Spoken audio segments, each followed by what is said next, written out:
Episode 27, What's Wrong with Orny Adams? You can't be serious, man. You cannot be serious! Here we go! Was on the line! It was on the line! Blew up. It was clearly it! John McEnroe, 1981, Wimbledon. How can you miss? He's walking over, everyone knows it's in this whole stadium. He and you cannot be serious. Explain it. The linesman called a fault because... Oh, the lineman. Blame the lineman. That's, by the way, that's how you know somebody is fired up when they use contractions. First he starts out and he says, he goes from contraction to not contraction, right? He goes, you can't be serious, man. No, he starts with a contraction. You cannot. You can't be. You can't be serious. You can't be serious. And then he says, "Oh, I'm done with contractions. I'm done being Mr. Friendly Nice Guy with contractions. I'm taking that out, and I'm gonna show you what the two words sound like when they're not contracted. Listen to this. You can't be serious, man. You cannot be serious." Oh, he's fired up. Well, I'll tell you, I'm serious right now because I'd like to thank a group of people. I'd like to take a moment to start this podcast by thanking the baby carrot farmers. Thank you. Thank you. These are on the shelves all the time, all year. They're beautiful. They're vibrant. They're exciting. They're easy to grab and put in your fridge. Look at this, all uniformed. And they last a long time. Then there are these group of people. I don't think they're taking it seriously at all. The radish farmers. Look at this. Look at this.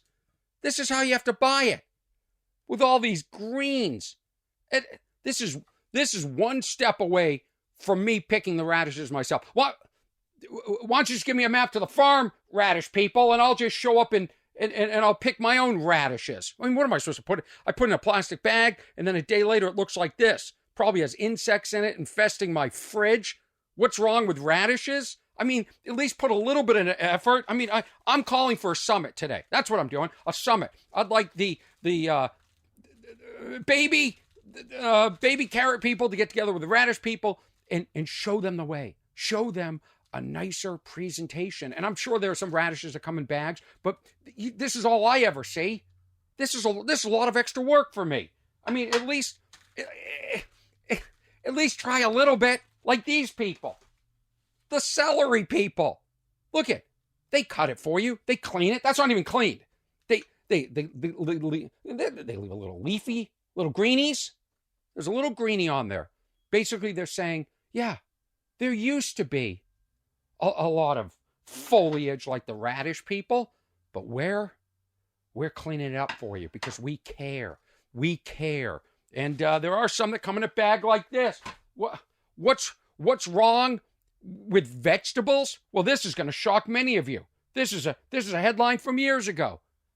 Baby carrots are not baby carrots. More on this in a minute. You can't be serious, man. You have to hear me say it. You cannot be serious. Episode 27 starts now. San Diego, thinking about a funny little friend. Little friend, that's me. He's got crazy hair. I sure do. Do you know in high school they made fun of my eyes? Yeah. And now there's leafy greens all over the place. Leafy greens all over the place. On this episode of What's Wrong with Orny Adams, the history of baby carrots. We're going to talk about, what are we talking about? I was going to talk about aliens, but everyone else is talking about UFOs or whatever they're called now. UAPs. Let's talk about John McEnroe and fairness. Let's talk about my COVID face, my COVID brain. And let's talk about a weapon that everybody has, but only a few have thought to use. What? What am I talking about? What is this teaser? Well, I'll give you a little example. Here we go. And on this episode, be careful where you sit. It could have deadly consequences. Or break your sunglasses. What's wrong with using your ass as a weapon? This is such a bummer yesterday. I just started wearing these white sunglasses. I had them for years, thought it made me look like, I don't know what. Now, look at this. I sat on them. Well, turns out, some people say that ass can kill. Turns out that's the case. But let's start off with baby carrots. These aren't even baby carrots. I don't think you understand what goes on here with these baby carrots. There's a video of them. They're actually they stopped calling baby carrots. I grew up in a time when there weren't baby carrots. You wanted a carrot. You're not going to believe this. You had to take a big carrot and you had to peel it with this thing that really, I was always afraid was going to hit my finger or something. It was called a peeler, a vegetable peeler. You had to peel the carrots. We didn't have this sort of luxury. How spoiled are we that we have somebody else cutting and peeling our carrots? But there are no baby carrots. Like sometimes when you're at a fancy restaurant, they'll give you root vegetables, okay? And they sort of look like miniature, and they're not baby carrots. They're just prematurely picked. Let's call it what it is. But the truth is that this guy noticed that a lot of the carrots weren't being sold. And I'll show you why. Where are these pictures? Where are these pictures of these? Look at that. Look at that. That's what some of the carrots look like. But they don't send these to the store. They don't send these to the store because who would buy that? What is that? These are deformed carrots. Now, how do two of these come together and give us this? Well, there's a whole process. And this was invented by a guy. I should have called up these notes earlier. I think it was like in the 80s. They just appeared. They were called baby carrots. Now, they don't call them baby carrots anymore. What he did was he would take those ugly carrots and peel them down. He'd peel them down. And where are the notes here? Okay. This is from the Washington Post, okay? Baby carrots are not baby carrots. Oh, it's asking me to sign in. Great. So, there are small carrots which uppity restaurants serve as appetizers. I just discussed that. The majority of consumers have no clue what they're eating and how it's produced. Okay? This is from the article. There are so many people who honestly believe that there are baby carrot farm. These stupid people thought they were growing baby carrots. Me included.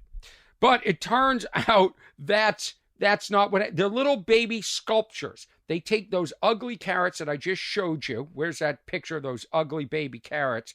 And they shave them down. So here's the history of baby carrots. Now, not many podcasts are going to give you the history of baby carrots, but I do that because I care, because I think this is information that is interesting, and maybe you can bring it up at a party. Maybe you can even use it to, meet somebody. Hey, did you know the history of the baby carrot? You're at a party and it's the conversation's lagging, and they got the baby carrots on the tray. And you throw a little knowledge out. You say, hey, in the early 1980s, the carrot business was stagnant and wasteful. Growing seasons were long. This is what happened. Then in 1986, this guy named Urasirek, he was a farmer. He recently passed away. Tried something new. He peeled those ugly carrots down and whittled them and shaped them into these beautiful oblong, is that what they're called? Shapes. Originally he had little round ones, and he called them, what did he call them? Oh, rabbit balls. Rabbit balls. Guess what? He put both of them out at the same time, rabbit balls and baby carrots, and guess which one won? Baby carrots, because nobody wants to pick up the phone and say, oh, sorry, give me a second, my mouth is full of rabbit balls. Why wouldn't you call them rabbit bites? Rabbit balls? Mike Urasek and Sons, okay? That's the company that started this whole phenomenon. There was a time in my lifetime there were no baby carrots. That blows me away. You kids today, that just take these baby carrots for granted. Do you realize there was a time in life that there were no baby carrots? You couldn't just reach into the fridge and grab this nice bag. You had to sit there and you had to earn your shaved, nice looking carrot. And by the way, you notice how it's always sort of liquidy in there? There's chlorine in there. The same stuff that we put in pools, and that's approved by the FDA. It's actually soaked in chlorine water or preserved to kill the bugs. Meanwhile, radish people, they're doing nothing. Look at this. Bought this a day ago. And sometimes the leafy greens last longer. Now, these radishes, look at this. Come on, radish farmers. Meet us halfway, please. So there's a baby carrot boom. That's what's going on. Want me to quote more sources? Maybe don't trust the Washington Post. Maybe I should go to the Carrot Museum website. What? There's a carrot museum? Yeah, there's a carrot museum. That's how serious some people take this particular vegetable. And I would read to you from the Carrot Museum website, but it's not loading right now. Oh, my Lord, I hope it's not down. Somebody call the Baby Carrot Museum and let them know their website's not working. Let me try and reload this. There's a lot going on, technically. I should probably have a huge crew here. I don't. What a bummer. I was going to read all these facts. There's a lot of facts from the Baby Carrot Museum. Well, we might have to come back to that. But, oh, there it is. The origin and evolution of baby carrots. Baby carrots first appeared in the U.S. supermarkets in the 1980s. It was shocking when these things showed up. It was shocking. It really was. I don't think you understand. Despite many consumers' confusions to their origins, these carrots are now the single most popular form of root vegetable sold in the United States. Okay?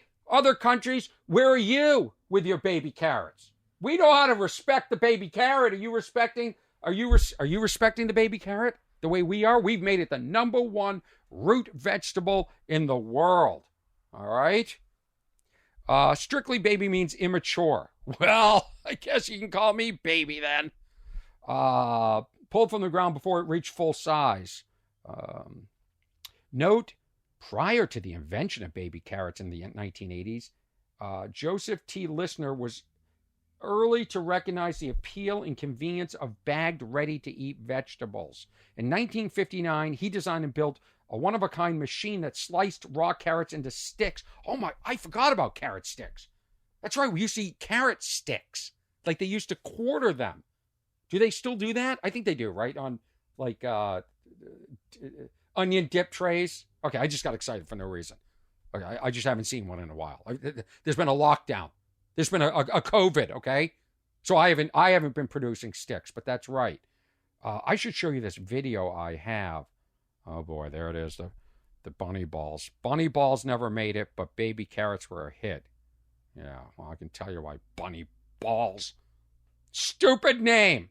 What a great invention, but a stupid name. Let me see if I can find this video. I actually have video of how look how ugly these carrots are before they go into the machine. Okay? Oh, and then they come out like that. Where's this video of the carrots going through the processor? It's really kind of cool. I'm not just checking email. Kidding. Let's see if I can find this video. I thought I had it queued up. Turns out I don't. I'm sure I do. It's got to be on one of these pages. Let's see if it's over here. No. Boy, how exciting is this to listen to? All right, let's find it in the file marked "What's Wrong with Orny Adams 27." That's this podcast. Let me just take a second to tell you. You're listening to What's Wrong with Orny Adams, perhaps on Spotify, perhaps on iTunes, or Apple Podcast. I still call it Apple, iTunes. Okay? I don't know why Apple. Listen to the birds chirping.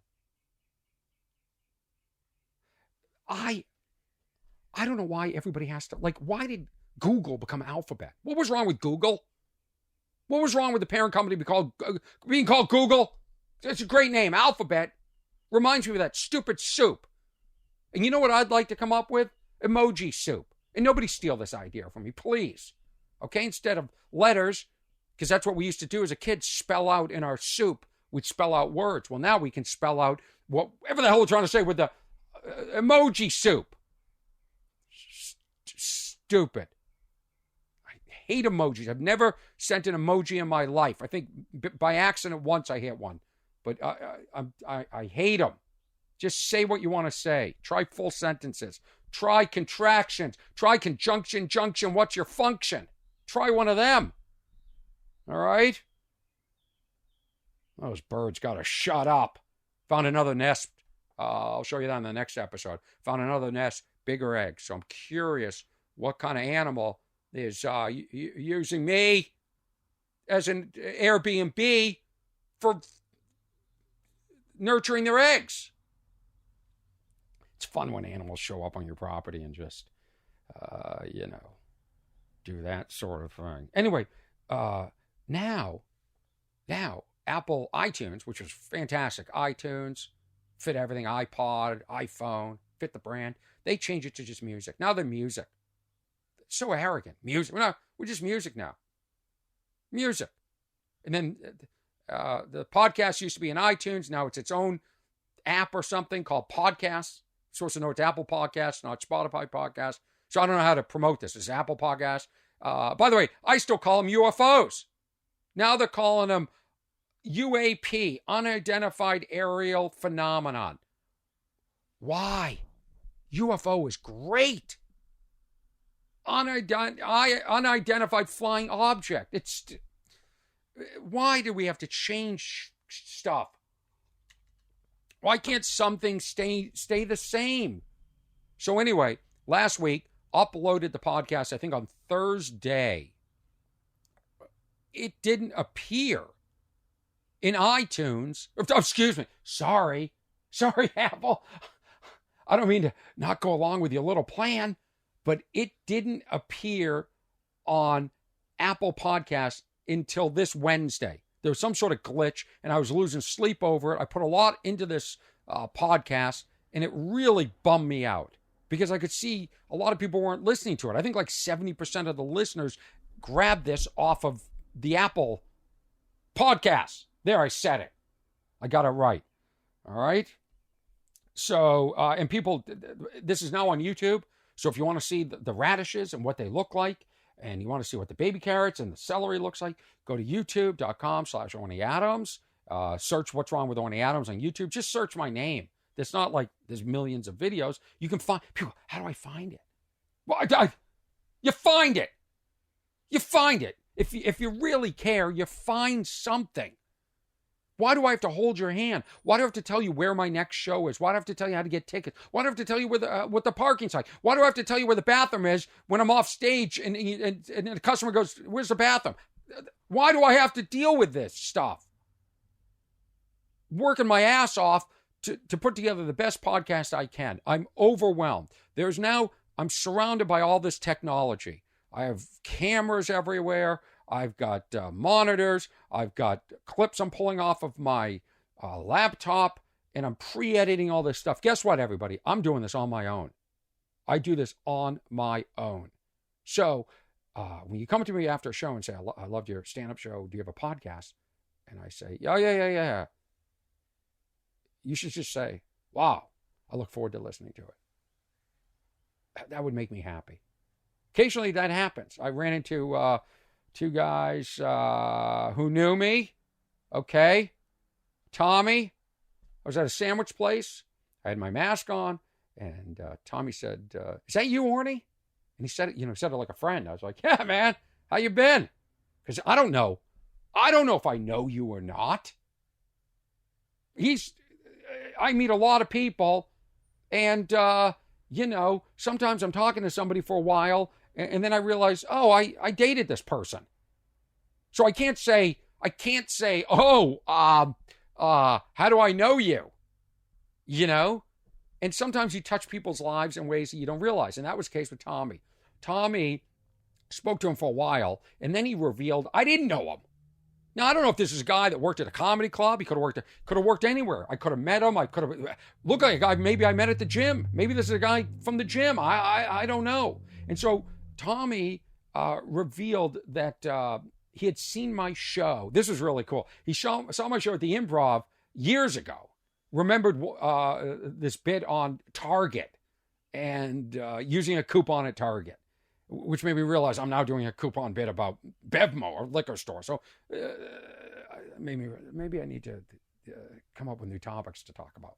And why am I so obsessed with coupons? And so Tommy saw me that night, and somehow it really affected him. And then he said this.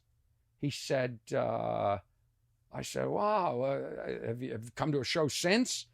And he said, no, I was away in jail.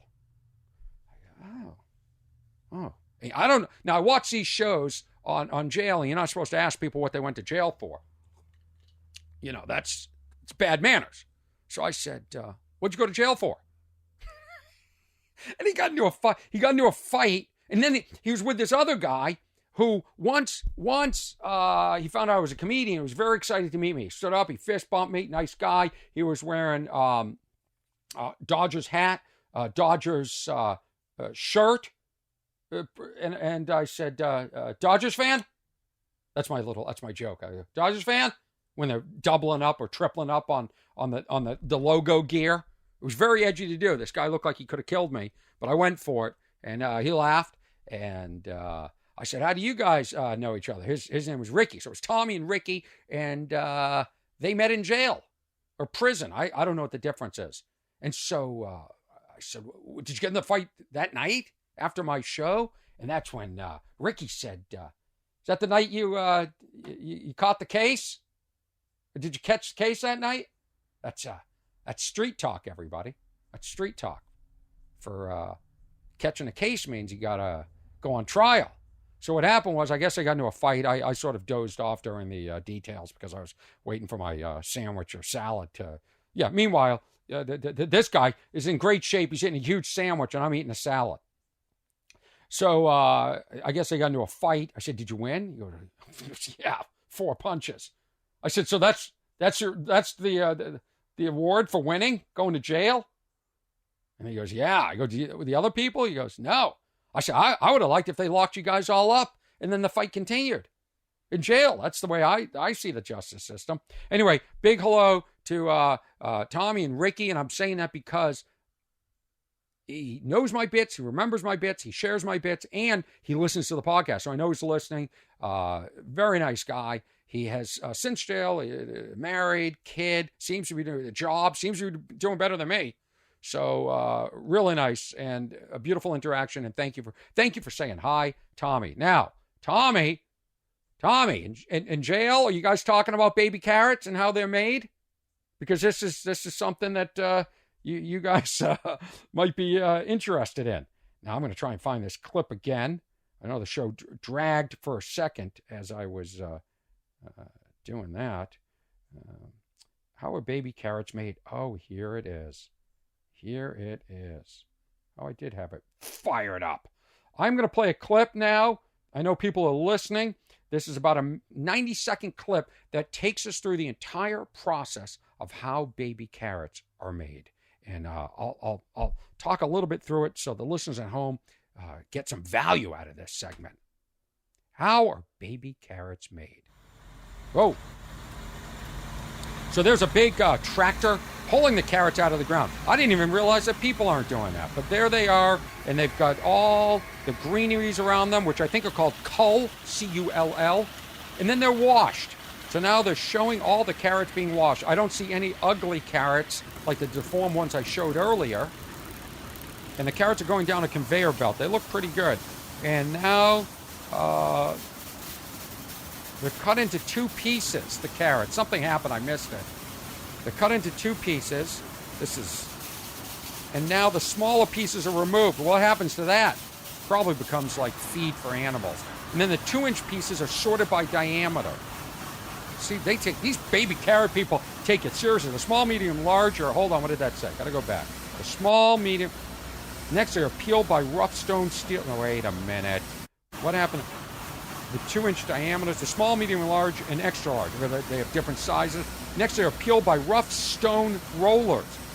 Wow. Look at this. Look at this operation. #1 root vegetable in America. We did it, America. Then they're polished with smooth stone rollers. Boy, look at that compared to these stupid radishes. Look at this. Now they're ready to go. The carrots are weighed. I just want everyone to know I do not discriminate. And then they're dumped into bags and sealed. There they are. They look perfect. They look just like this. Just like this. And now they're ready to go to the grocery store. Now, let's compare this. Let's compare this to whatever this is. The radish farmers that are just basically throwing us. What is a truck show up and they just dump them into the parking lot? They're at the supermarket. I mean, this is ridiculous. That's a lot of work ahead for me. You can't be serious. No, I'm man. serious. You cannot be serious. I'm serious. I'm serious. I'm fired up about the radishes. I'm serious. You cannot be You serious. cannot be serious. You can't cannot be be serious, man. You You cannot be serious. You can't be serious, man. You cannot be serious. I still can't get it right. I can't go from contraction to not contraction. Let's see if I can get this. Hold on. You can't be be serious, man. You You cannot be serious. One more time. Come on, John. You can't be be serious, serious, man. man. You Cannot be be serious. Can't be serious. You can't be serious. You can't be serious. You can't be serious. You can't be serious, man. You can't be serious, man. You can't be serious, man. You can't be serious, man. You cannot be serious. Oh, yes, I can. Well, let's discuss my last weekend and why. Immediately, I must make some lifestyle changes. First of all, if you're looking at my face and saying it's aged, well, you're right. I have COVID face. And I notice as I re-enter the world, there are a lot of people that are looking a lot older. This is including myself. I now have bags under my eyes. I look older. My face has changed. Not happy with my face. But I'm looking at a lot of people going, wow, that person aged. And they're looking at me going, wow, that person aged. I think we've all been through something. I think the last year was actually more stressful than we realize. Certainly for me, I didn't know I was aging until I started to see pictures. Look at this picture of me on stage. Where's that picture? You gotta see what I look like. Look at this. What happened? What happened? It's even in black and white, which makes you look older. That's me at the Improv last weekend at one of 8 shows. Can you believe I did 8 shows? I'll never do that again. Listen to this schedule, okay? Friday night. Why is this font so small? Friday night. I wish I just deleted it. Oh, no. How do you undo what I just... Undo typing. Okay. Now we're going to make it bigger. Wouldn't it be nice if I had any help at all, any support? But then this wouldn't be what it is. Because they wouldn't get it right. I've worked with so many people in my lifetime, and I've come to realize that it's easier if I do it myself, even if I'm going to die doing it. And apparently, that's what's going to happen here with this podcast. It's going to kill me in doing all these shows. I did 8 shows in Los Angeles. Now, there were times I would do 22, 24 shows in a weekend in New York City, but that city is built, not Los Angeles. You're stuck in traffic. In New York, you can always just take the subway and pray that the fast train, the express, doesn't turn into a local. All right, so here we are. Friday night, 8:20, Laugh Factory. 9 o'clock, I did the Newer Hotel or something on Sunset. And then at 9:40 at the Improv on Melrose. That's one night. Had to have a friend drive me around because there was no time to even park. Well, you think that's bad? Saturday night. And I'm never doing this again. I did 5 shows. It wasn't fair to the audience. It wasn't fair to the club. It wasn't fair to the other comedians. I just run in And I basically look at them and say, I've got to go on stage now, or I can't go. Well, that's not fair. That wasn't fair of me to do. But here's the truth. I didn't know I had 5 shows. I put in for, a couple of places. But what I've noticed is, and I'll take this as a compliment, people are now putting me on shows that I didn't ask to be on. They'll just call me and go, hey, you're on tonight. I'm like, we didn't talk about that. Oh, yeah, we talked about it. And they think because I have COVID brain, I have foggy COVID brain and COVID face, aging COVID face. They look at me, my face, and go, this old guy, he's not going to be able to keep track of every conversation. And they're right. And they've tricked me, and they're tricking me into doing shows and closing shows and exhausting me. You want to talk about conspiracies? You think there are UAPs, unidentified flying phenomena? There's UAOs, unidentified unidentified, what is it? Unidentified. It's so dumb you can't remember. An aerial. Aerial's a dumb word. Flying's a great word. Aerial? What are they, Cirque du Soleil? Now everyone's talking about these things. Oh, they're shaped like a Tic Tac. There's 60 Minutes to the whole report. I'm a skeptic. I might talk about it if I can think of something, as I did the research, just so you know. Not that baby carrots is the most original thing. In fact, most of those sources I was citing were from like 2010 and 2017. This has been discussed. It's just the radish thing just set me off. Because I was like, well, where do I put the radishes in the fridge? And am I supposed to pull the greenies off the minute I get home? And why are the greenies there? Are they trying to prove that they really came from the ground? We know they came from the ground. What's the angle, radish people? I'd like to talk to a radish farmer. I'd like to visit a radish farm, and I'd like to consult, and I'd like to do a summit. Radish farmers and baby carrot people, let's come together, and let's make radishes easier to consume. Let's make radishes the number 2 root vegetable in the world. And I'm saying that not even knowing if a radish is a root vegetable.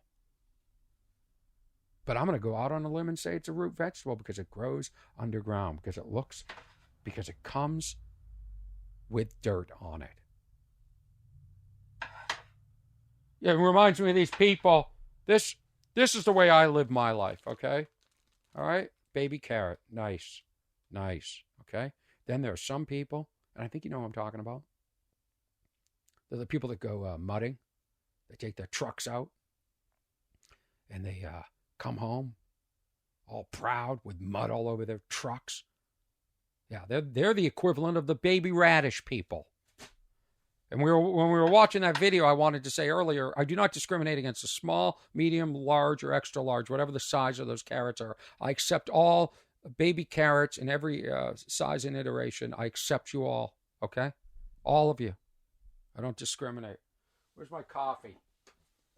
If I had a co-host, I'd tell my co-host to start talking. I'd sip my coffee, probably eat some sugar or something.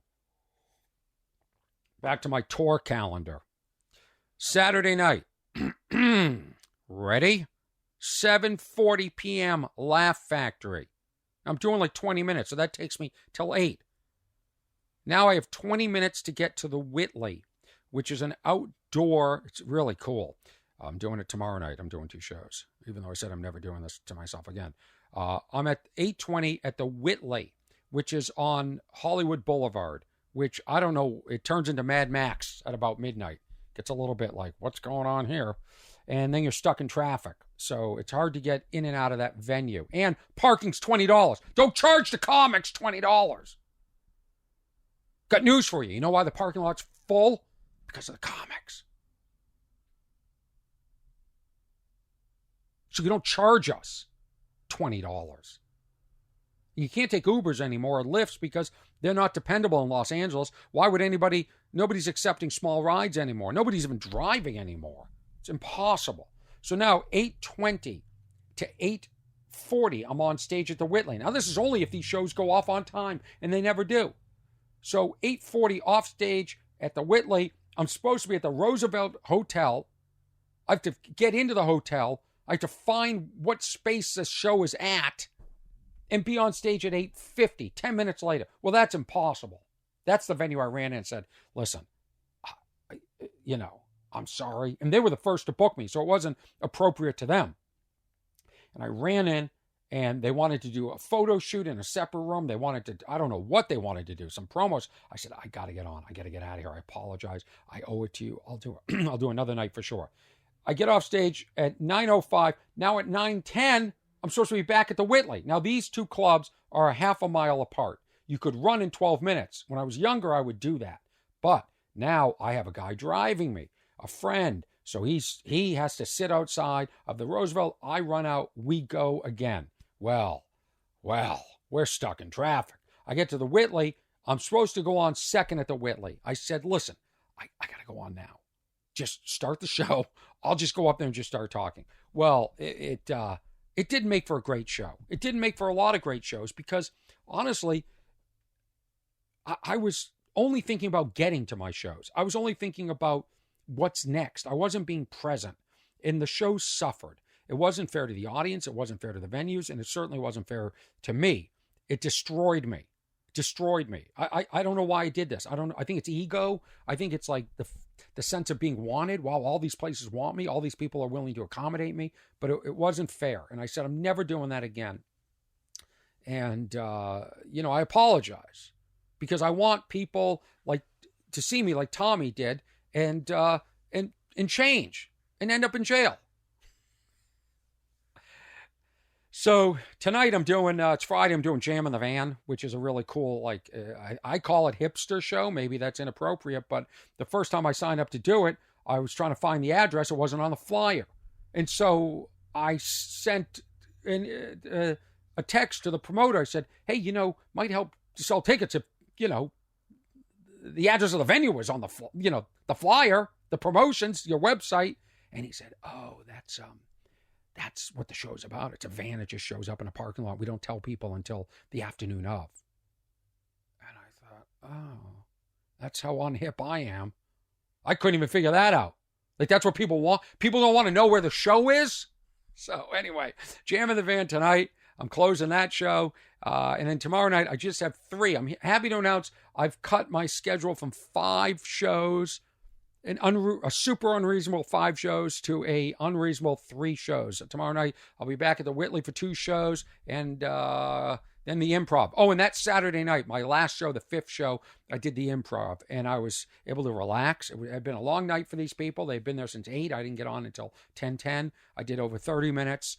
The club is always very accommodating, very cool to me, letting me go as long as I feel the audience is still with me.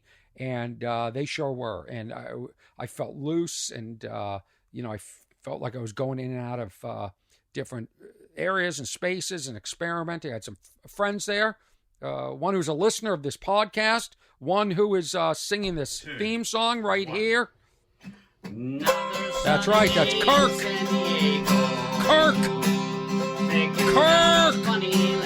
Kirk was there. Kirk was there with his wife, Vicky. He's got great big eyes. What's his name, Orny? What's his name? Orny. Kirk and Vicky and Kirk. We got happiness. Ha ha ha. Yeah, so, thank you for coming. And they saw a fun show. Imagine what they would have seen if I didn't expend all my energy on getting to places. That's a little lesson in life. Don't expend all of your energy in life getting to the place. So when you show up, because people say most of life is just showing up. Well, then you got to show up with some energy. And in between shows, I'm like pounding power bars, anything to just sort of stay up because anyway, so that, back at the Improv and all the staff at these venues, Laugh Factory Improv, Whitley, the Roosevelt, which I've agreed to return next month. And we know next month I'm in Bridgeport, Connecticut. We know I will be in Tempe, Arizona at the Improv. And that used to be one of my favorite clubs. I mean, I still love it, but when I was coming up, it was one of the first clubs to headline me. They first co-headlined me with Rich Scheidner, another comedian, and we were to flip-flop each night. And Scheidner very graciously said, you should be closing every show. It's your time. And I don't think he would mind me saying it. And Rich, and it's RITCH, you were wrong. It wasn't my time. I don't know if it's ever going to be my time. And why is that? Because I have an arrogance. I hate promoting. I'm sick of people telling me, oh, are you doing this with your podcast? Are you putting the right tags in the YouTube vid? No, I'm not doing any of that. I'm barely telling people to subscribe. I'm barely telling people where it is. Okay, hold on. Subscribe. Rate it. I mean, it sounds so corny. Like, shouldn't that just happen naturally? If this is a good podcast, if this is a good product, shouldn't that happen? Why do I have to? I feel like I'm begging people. I'm begging you with the work I put into it, with the production value, with the thought, the way I outline it. I don't arrogantly just turn on the microphones and just start talking thinking I'm so interesting that people are going to be compelled to listen. I'm putting a lot into this podcast. It takes me a couple of weeks to write it. So when it doesn't show up on Apple Podcasts or iTunes, it really infuriates me. And it puts me in a funk. I'm working hard. And I'm not asking you to appreciate that. You know what? Just listen to it and enjoy it. But don't ask me to post a video on Instagram that goes this way or this way. And then on Facebook, have it go this way. And YouTube better go that way. And then in stories, it better go this way. And by the way, there's YouTube quickies. And now there's this and that. Holy shit! Holy shit! You're kidding me! You're kidding me! I've been doing this a long time. Can you please? Can you please? I mean, I put this much into my stand-up too. I don't think you understand, and it's none of your business, but the day after 5 shows, I'm in a coma. I'm worthless. My COVID brain is even more COVID-y brainy. I have nothing left. Why do you think I have such a solitude life? Because it's the only way I can do this at the level I want to do it. I can't do it any other way. It's either on or off, on or off, on or off, on or off. There's no other way. I'm not asking you to respect this. I'm just telling you who I am. I'm doing this because this is who I am. I'm not doing this because I'm trying to prove anything. Maybe I am. Am I? On stage, do I? You know what? I do want you to know I work hard. I take it all back. I retract everything. I retract all 42 minutes of this podcast or wherever we're at. Oh. I do like feeling wanted. I do like when, that guy Tommy came up to me. I don't like yesterday I went to the gym and then I got a text message from somebody that I had dated, I guess, was hanging out with. And she said, oh, how's the gym? I'm like, how do you know? And she's like, well, somebody is at the gym and texted me that you were there. Well, why even telling people we were hanging out? I'm confused. I feel very sort of guarded out in public now, and I'm not even that high a profile person. I mean, for that kind of shit I got to deal with in public, can't this YouTube videos have more views? I don't know why I have trouble connecting on YouTube. Go look at how many views my videos have, how many likes, people comment about it underneath.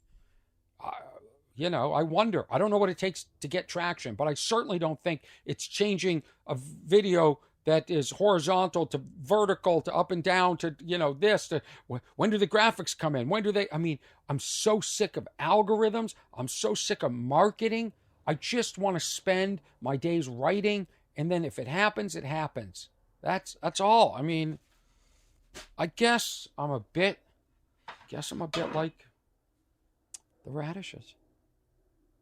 I guess so. I guess I'm just, a little bit stubborn, a little bit dirty, a little bit of wilted greens, a little bit take me as I am or don't take me.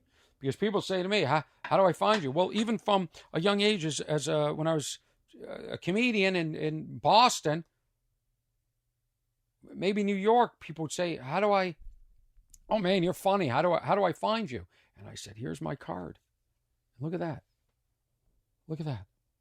It just says Orny Adams. There's no contact information on there at all. None. You want to find me? That's my name. You can find me. And this was probably before the internet. Now you can certainly find me. How hard is it to go on YouTube and find me? How hard is it to go? I mean, that's just a form of procrastination. Asking, basically, when they say, "How do I find it?" I think they're not gonna find it. They don't want to find it. If you want to find it, you're gonna find it, right?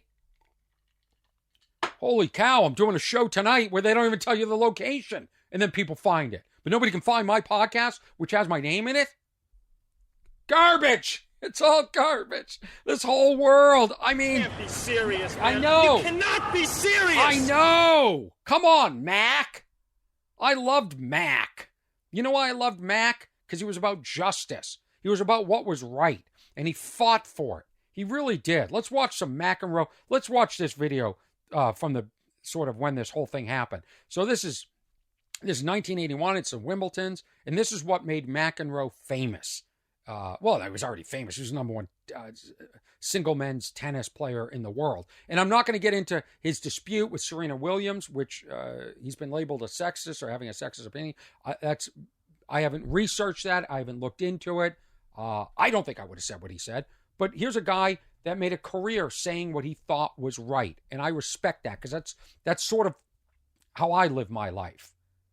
Like, I like McEnroe. I found him entertaining. And I didn't find him arguing when he was wrong.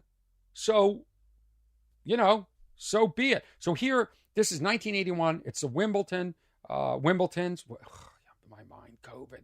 And a ball was called out. I think it was one of his serves. And you can see the chalk flies up. So it hit the line. And in tennis, I don't know much about tennis, but if it hits the line, it's in. That's in. It can even be on the outside of the line. Doesn't matter. So chalk flew up. That's what he's saying. And he's losing it. And I'll tell you, I love it. Now, unfortunately, this became his identity. Him saying, "You cannot be serious. You can't be serious." He named his book it. People mocked him. Later on in life, he did commercials. It's sad how it all ends. I'm really fortunate I don't have a catchphrase or even got to this level. So here we are, Wimbledon, John McEnroe. You can't be serious, man. You cannot be serious. That ball was on the line. Chalk flew up. It was clearly in. Oh, let me stop it. The reason I sort of rediscovered this clip and remembered McEnroe was I've been wearing a bandana on stage. You saw that in the picture earlier. And somebody said, what are you, McEnroe? I go, oh, yeah, I forgot about that guy. I love that guy. How can you possibly call that out? Now, you got to see the guy who calls it out. Well, I mean, there are linesmen and then the judge. The judge, he looks older than Anthony Fauci. Like, this guy shouldn't be making decisions. He's got glasses on. We need some young eyes in there. And I can say that because I'm closer to him than to what should be in that chair. How many you can miss? That piece walking over, everyone knows it's in this whole stadium, and you call it out? That's right. Everybody else knows except the old guy. Next, will you? Oh, this is the other thing. They used to play with these wooden rackets. That's what I grew up with. But before Baby Carrots, we had wooden rackets too. And then this company called Head came out, and it was like this. It was the size of my head. I was like, this thing's like 4 times the size of the wood racket. How can you even miss it? You're basically playing with snowshoes. And so the old rackets are made of wood, and every time you finished playing, you had to put it in a vise. I used to love it. It was like woodworking class, and you had to screw the little screws into the vise so it didn't warp. Because I think I used my dad's racket. Everybody didn't have their own racket. What kind of childhood do you think I had? We shared a racket. The linesman called a fault because the ball was on this side of the court. And it came on, it doesn't matter. No, the very fact that there is a spread of chalk, as you can see, Mr. McEnroe. He's so polite. Your second service. Here we go. Well, here's another look at this McEnroe serve. I must say it looked to be on the line to me. I must say, First that's my point. British accent. He's fired up. Anyway, it's such a fun clip. Let's look at some other fun clips. Okay, here he is going ballistic again. Now, he okay, here's what happened in this set of circumstances. The other player hit the ball. Who is this? It's Borg? No. When I watch, I'll say he hit a long ball. It was in. McEnroe thought it was going to go out, and so he didn't make a play for it. And McEnroe was disgusted at himself. So he's angry at himself in this clip, not the judge. Now he's already angry, and then the line judge makes what McEnroe determines is a bad call. Well, wait till you hear this. So McEnroe has just smashed his racket into the ground, and he gets penalized for misuse of racket. That's the actual technical term for that. It's misuse of racket. So let's follow the clip from this point. This is John McEnroe, and by the way, there might be some dirty words. So if you have young, virginal ears, please block them at this point, because Mac goes Mackie. Oh, he's just throwing. Marvelous depth here by Lendl. Lendl is playing well. Really was. John's angry at no one in particular. I mean, that was just too tough a shot. He's angry at himself. Played. So McEnroe misses a John shot, realizes he smashes missed his that racket, and it's wooden, so that's the end of that racket. Very evident. Now Lendl 30 all. is 30 all. Lendl is about to serve. It's 30 all. McEnroe is already fired up. Let's go back to the clip. Fault. It's called a fault. Lendl serving. McEnroe is receiving. Okay, the ball. Okay, they called the ball in. McEnroe says it's out. He throws the racket. Here we go. Now he's approaching the line, the judge. Bullshit. Uh-oh. Can't use words like that. 40-30. Got to see how old this judge is, too. Sportsmanlike conduct, Mr. McEnroe. They awarded a point to the other person for unsportsmanlike conduct. Violation against McEnroe for unsportsmanlike conduct. I just said that. You're so full of shit. There couldn't be a bigger point of the match. I mean, a double dunk and John had it that I gotta stop it. I just love the passion. I love the passion. Where John saw the ball, that would have been his match point. That would have been Instead, John's. it's called an ace. Unbelievable. That's Called the it an only ace. question. John immediately But it should have been out. walked over to this and showed her Costin just where it landed. He thought it wide. Here we go. 40-30. 40-30. Anyway, so there's a clip where he's like smashing the where is this?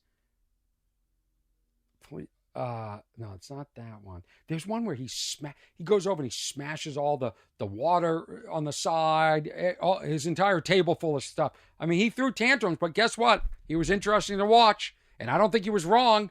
And I'll explain to you in a second why I think this and why I think he truly believed in justice and probably was good for tennis. I mean, okay, watch this. This clip is great too. I wasn't even talking to you, umpire. I said it to I wasn't talking. So he's probably been penalized another point for something he said on the court. Now the players aren't mic'd. It's not like sports now, so you sort of just have to pick up what comes in through the judge's mic. They call it judges, right? The people in the chairs, the people in the lifeguard chairs. What are they called? So McEnroe. This is, by the way, this is how I act in arguments with women I'm dating. I wasn't even talking to you. What? Tell me what I was saying. Tell me what I'm saying. Listen to this. I love this clip. I wasn't even talking to you, umpire. I wasn't talking to you, umpire. Do you hear me? I was talking to myself. What did I say, umpire? Tell me. Please tell me. Please tell me. Watch that. Umpire, not judge. I wasn't even talking to you, umpire. I said it to I wasn't talking to you, umpire. Do you hear me? I was talking to myself. What did I say, umpire? Tell me. Please tell me. Please tell me. I love that. That's my favorite defense. I wasn't talking to you. I was just talking about, I was just talking to myself. So what happens, this is really sad. This is what happens later, in life when you're a pro athlete. And these people, this looks like, so this is John McEnroe. And I'll tell you why I respect McEnroe so much. And this may be a false memory. I reached out to a couple of friends that I have that play tennis. And I said, one of them professionally, I said, is it possible, I have this memory, that John McEnroe was all fired up, that the umpire kept making calls against him, and he was arguing. And then maybe a game later, or even a couple of plays later, the umpire made a call against his opponent that John McEnroe thought was wrong. So on the next play, when that opponent served to him, I don't know what it's called in tennis, McEnroe hit the ball out of bounds on purpose as if to even the score for the bad call made on the previous call. Do you understand what I'm saying? So McEnroe, it's confusing for me. So McEnroe, his opponent is serving to him. And let's say the judge said that ball was out and McEnroe thought it was in. So on the next serve, to even it, he hit it out. And that to me says he's a man of justice and believes what's right, not only for himself, but for the other person, which I think is really good for the sport in tennis and why I relate to him. Because, in this case, I'm not talking about other controversies. I don't know his political stance. I don't know anything. I don't know if the guy is a horrible person, but I'm talking about as a tennis player, I enjoyed watching him. I enjoyed the theatrics. I enjoyed the sense of justice. That's what I like in life. And I feel very little justice in life. Okay? I can't even, I don't know if you've seen my stand-up comedy specials. I don't know if you've seen me do stand-up, but I have a lot of trouble getting traction. And that to me doesn't feel like justice. Okay? But maybe I'm out of my mind. And I'm going to discuss that at some point. I'm actually probably going to write a book about this theory I came up with, this epiphany, if I may say so. That's another overused word, much like literally.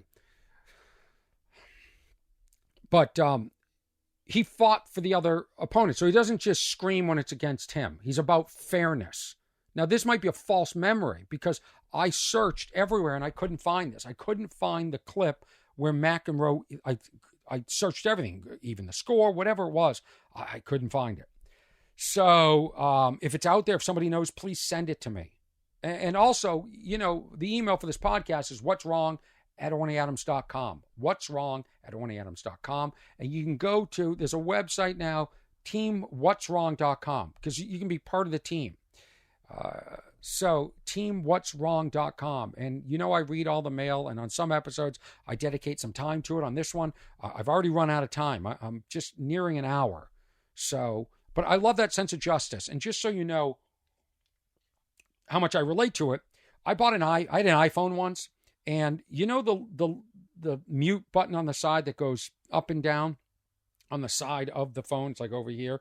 Well, it was getting loose, and I knew my warranty was coming up. I was like 11 months into the phone, so I brought it to Apple. I said, "This is getting loose." I know. They go, "No, that's fine. That's fine." I knew. Well, sure enough, a month after the warranty elapsed, so 13 months into owning the phone, that completely broke.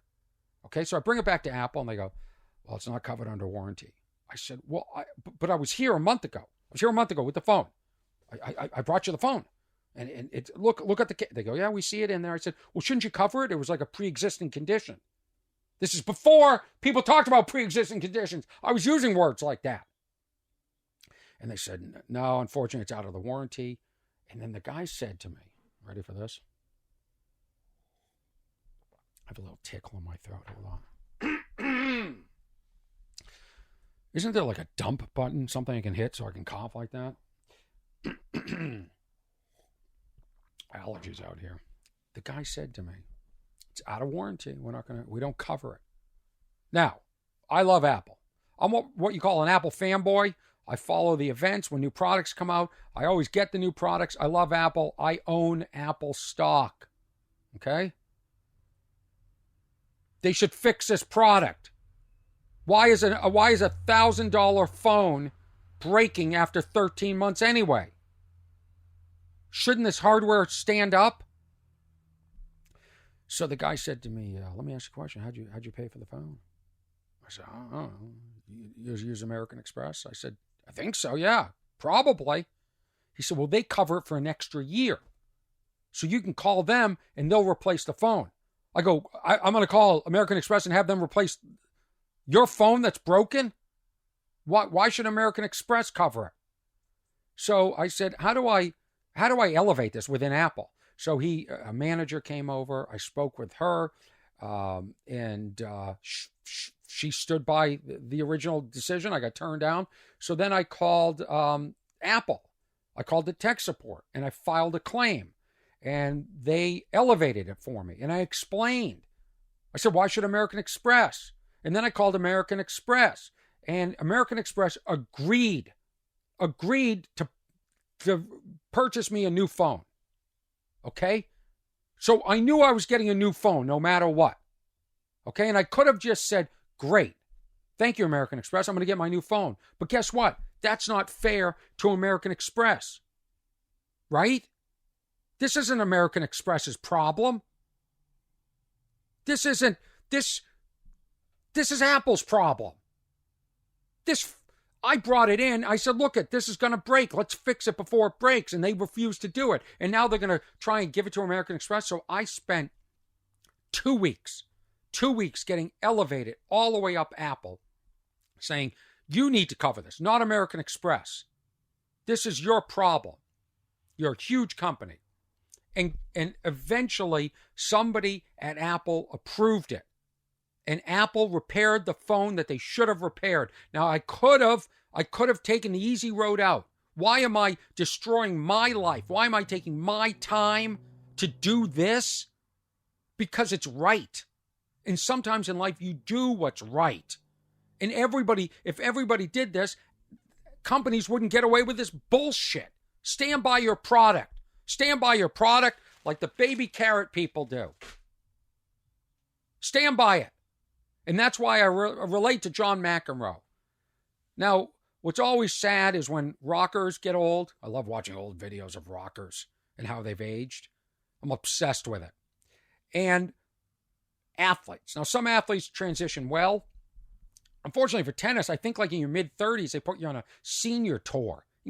Maybe golf does that too. They're in their 30s and they've got to go out and do senior tours. And at this point, everybody's doing you can't be serious, man. You cannot be serious. Yeah, that basically becomes his identity. It becomes his, how are them apples? So now McEnroe writes a book, You Cannot Be Serious, or You Can't Be Serious. I don't know which, if he shows contraction or not contraction for the book. And then everybody mocks him. I have a clip of Agassi imitating him. I'm not going to play it. We're already running along. Oh, I want to play it just to be complete. Where is that? Where's Agassi? Ready? Let's do it quickly. Let's do this quickly. Oh, it's not even play. What is it, muted? Oh, they're going to play an ad. No, forget it. Done. Screw you, YouTube. Screw you, YouTube. Screw you. Not doing the ad thing. Anyway, so let's get back to, see, I'm such a completist and it just ruined the entire rhythm of the show. If people are tuning out right now, I understand. I hope you've enjoyed what you listened to. Anyway, this is what happens to athletes. I think it's rather sad. I really do. I mean, these people are younger than me, and one of his biggest adversaries on the court was Connors, and they hated each other. In fact, there's a clip where I found of McEnroe calling him an a-hole, I believe. And so this is what they have to do. And because I don't know why they don't just play tennis. It turns into sort of like the Harlem Globetrotters or some sort of like, they're telling jokes, they're mocking each other. So here is McEnroe. Now on purpose, they're going to fight.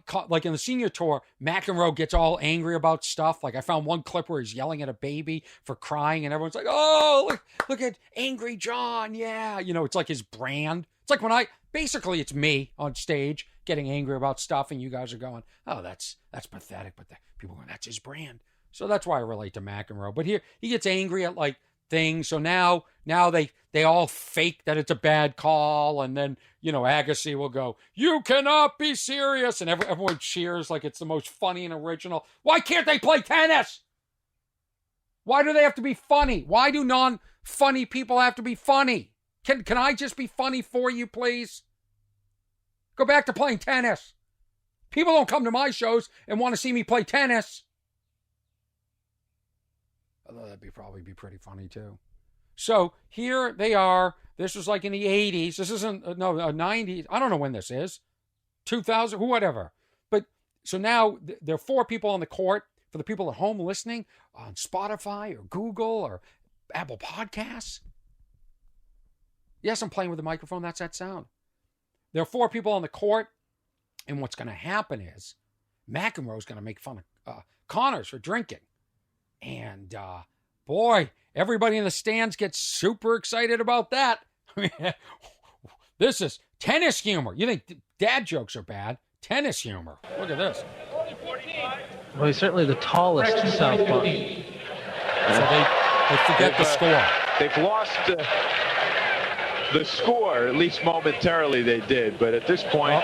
There's McEnroe making fun of Connors drinking. Look at it. Now he's wobbling all over the place. It's about as animated as you'll see John Look on the at court. that. It's good, though. It's all part of the show. It's all part of the... Oh, there's Connors pretending to be McEnroe. He's squinting his eyes like he's looking into the sun, and he's holding the racket like him all stiff. Oh, the audience can't get enough of this brilliant humor. Connors mocking McEnroe. Oh, now McEnroe has his ass stuck out like Connors. Boy, what a low bar for tennis humor.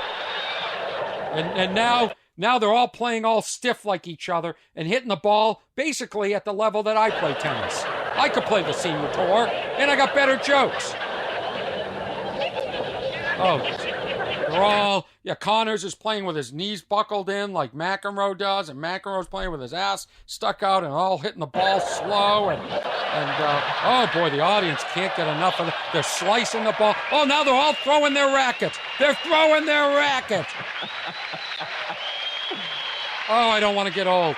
I don't want this to happen to me. Oh, that's what happens when you get older. It turns into that. You have to mock your greatest moments. That's what happens. Unbelievable. You can't yes. be serious, man. That's the you McEnroe we love. Serious. Yes, McEnroe. We can be serious. We absolutely can be serious. I want to thank everybody who listens to this podcast. This is the 27th episode. I'm really enjoying working on it. I hate the technical aspects. I hate promoting. So please feel free to contact me at what'swrong@ornyadams.com. I appreciate all the input. I appreciate the feedback. I appreciate, in the last episode, I shared several topics that people had shared with me. So be a part of this. You can go to teamwhat'swrong.com. Be a part of this. Share this. Let's, I appreciate all the support everybody brings to this. I've got several shows this weekend. I look forward to returning to the stage. I will not be as crazy as I was last weekend. If you look at me and go, look at COVID face Orny, you're right. But I'm going to get my face back, and I'm going to get my brain back. Is anybody else noticing that they just, even like basic math and spelling, I don't know what it is. I don't know if I'm stressed. I feel very stressed about returning to society. I've been working out, and I worked out too hard. That was the other thing. Last weekend, I had to work out on Friday, before the shows, and I thought I was going to vomit. I'm like one of those people that doesn't work out for a long time, and then they put them in like some sort of fitness thing, and they start throwing up. I felt sick. I'm enjoying being back, but I'm overdoing it. Too many shows, too much working out, and I'm seeing too many people. Seeing a lot of people, it's making me anxious. People telling on me when I'm at the gym, people coming up to me at sandwich places. This is all sort of new to me, and I'm overwhelmed. But I've got mushy COVID brain. When is my mushy COVID brain going to go away? What's wrong with my mushy COVID brain? What's wrong with radishes? Does anybody else feel this way about radishes? Does anybody feel this way about baby carrots and celery? Are we on the same? Do you have a sense of justice like I do? Please comment under this video on YouTube. And I'm thinking of doing one of these live. Maybe I'll do one of these live at a comedy club. Maybe I'll do one of these live where I'll take questions live on the air. I don't know. But if you feel like I do, if you feel like so much is wrong, and maybe part of it is what's wrong with you, like your COVID face, your COVID brain, or you're overwhelmed by re-entering the world and you're not doing such a great job. Welcome home. Welcome home to What's Wrong with Orny Adams. This is your podcast. This is where you're supposed to be. This is where you're supposed to be. Thank you, Ernesto Hurtado. Thank you for helping produce this podcast. I appreciate it. What's wrong with radishes? What's wrong with COVID and re-entering the world? What's wrong with not having a sense of justice? And what's wrong with companies not standing by their product? I'll tell you. This cannot be real. This cannot be real. It is real. It is real. And you know I'm serious when I start using contractions. My name is Orny Adams. This is episode 27. What's Wrong with Orny Adams? We'll see you again soon, right? Episode 28. Are you down for it? Are you down for it? And let's hope when we upload this to Apple Podcasts today, it shows up today. Thank you, everybody. Thank you. You can't be serious, Oh, I man. am. You cannot be serious! Oh, I am.